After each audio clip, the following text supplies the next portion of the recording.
Next, we will discuss how to integrate a variety of functions that result in a logarithmic function.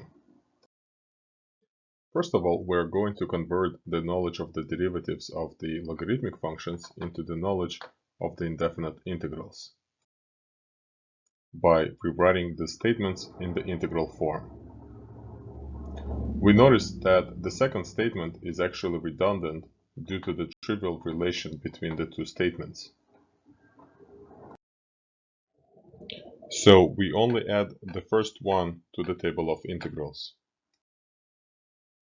Since the natural logarithmic function is only defined for positive inputs, we have to add the remark that this rule is only for the reciprocal function on the restricted domain.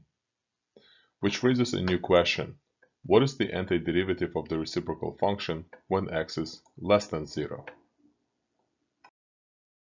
To answer that question, let's find the derivative of the following function, which is well defined when x is negative.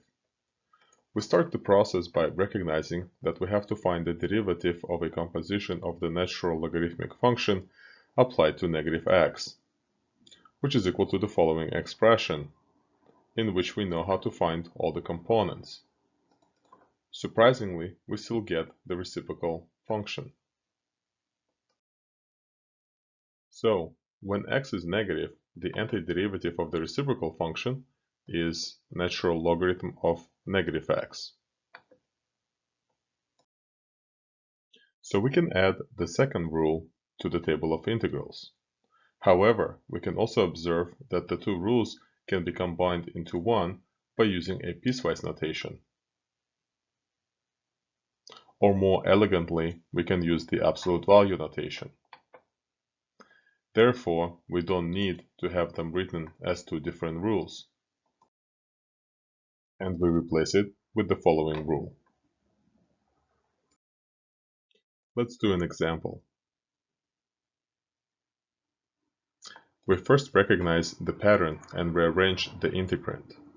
Then set up the substitution by setting a new variable, let's say t, equal to x cubed plus 1, and finding the differential of t. Next, we plug everything into the original integral, and notice how, because of the discovered pattern, we have nothing but the function of t left in the integral. We finish the process by finding the antiderivative and plugging the original function x cubed plus 1 back for t. Let's do another example. We again first recognize the pattern and rearrange the integrand. Then set up the substitution by setting a new variable, let's say t, equal to the natural logarithm of x, and finding the differential of t. Next, we plug everything into the original integral, and notice how, because of the discovered pattern, we have nothing but the function of t left in the integral. We finish the process by finding the antiderivative and plugging the original function ln x back for t. Let's do an example of a linear substitution. We set up the linear substitution by setting t equal to 3x minus 4 and finding the differential of t and expressing the x in terms of dt. As a result, we have a simple indefinite integral in terms of t.